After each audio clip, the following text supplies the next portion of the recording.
네, 이어서 지역 소식을 자세히 들여다보는 네트워크 연결 순서입니다. 오늘은 먼저 순천방송국으로 가보겠습니다. 자, 황윤진 앵커, 여수의 기후변화와 관련한 시설이 문을 열었다고요? 네, 이상기후로 바다 생태계가 급변하면서 해양 기상에 대한 관심이 높아지고 있죠. 국내 처음으로 태풍과 해일 등 기상현상을 이해하고 기후변화를 직접 체험할 수 있는 국내 최초의 해양기상과학관이 여수에 문을 열었습니다. 그 현장을 손준수 기자가 다녀왔습니다. 여수 앞바다가 한눈에 들어오는 커다란 스크린. 버튼을 누르자 화면에 파도가 몰아치기 시작합니다. 실시간으로 파도 높이가 바뀌면서 기상정보에서 듣던 풍랑특보의 상황을 눈으로 직접 느낄 수 있습니다. 아직 이런 기상 같은 거를 잘 모를 나이인데 좀 미리 체험할 수 있어가지고 아이들한테 도움이 많이 되는 것 같아요. 전국에서 처음 해양 기후를 주제로 한 국립여수해양기상과학관이 시범 운영을 마치고 정식 운영에 들어갔습니다. 해무와 용오름, 지진해일과 이한류 등 평소 접하기 어려운 기상현상을 실물로 구현해 생생함을 더했고, 미디어 아트를 활용한 직경 12m의 360도 특수영상과는 바닷속부터 우주의 모습을 담아 기후변화에 대응하는 인류 모습을 실감나게 느낄 수 있습니다.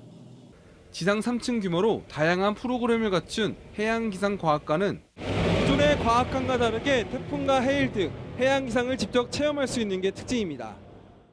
임시 개장 기간에도 주말 하루 이용객은 1000명 이상으로 어린이와 가족 단위 나들이 객들에겐 벌써 입소문이 났습니다.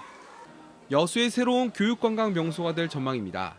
청소년과 가족 단위 등 다양한 대상에 맞춘 과학 공연과 흥미로운 체험 교육 프로그램으로 시민들과 가까이 과학을 배우고 즐기고 체험하는 과학관입니다. 국립여수해양기상과학관은 전시와 프로그램 다양화를 위해 이달부터 유료 관람으로 전환하는 가운데 여수시는 과학관과 여수 세계선 박람회를 연계한 관광 콘텐츠 개발에 나설 계획입니다. KBS 뉴스 손준수입니다. 순천에서도 윤석열 대통령 구속 취소를 비판하는 촛불 집회가 열립니다. 윤석열 파면 순천 시민 비상행동은 오늘부터 헌재 선고 때까지 매일 저녁 6시 연양동 국민은행 사거리에서 촛불 집회를 엽니다. 또 즉시 항고를 포기한 검찰을 비판하는 기자회견을 내일 광주지검 순천지청 앞에서 열 예정입니다.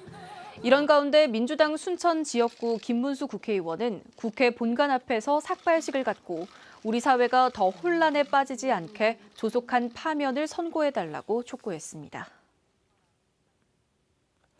여수 순천 11구 사건 희생자 유족 신고가 재개됩니다. 행정안전부는 여순 11구 추가 진상규명과 희생자 유족 신고 접수를 오는 18일부터 8월 31일까지 재개하는 내용의 특별법 시행령 개정안을 국무회의에서 의결했다고 밝혔습니다. 희생자 유족 신고는 전남 거주자의 경우 시군, 읍면동 민원실을 방문하거나 우편으로 제출하면 됩니다. 앞서 2022년 특별법 시행 후 2023년 말까지 접수된 희생자 신고는 7,465건이며 이 가운데 2,303건을 처리했습니다.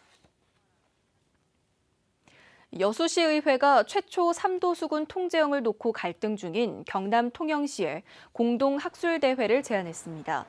여수시의회는 지난달 14일 통영시의회가 전남도와 여수시에 3도 수군 통제형 역사 왜곡을 중단하라는 결의문을 채택한 것에 대해 사과할 것을 요구하고 공동학술대회를 개최하는 내용의 결의문을 임시회 본회의에서 채택했습니다.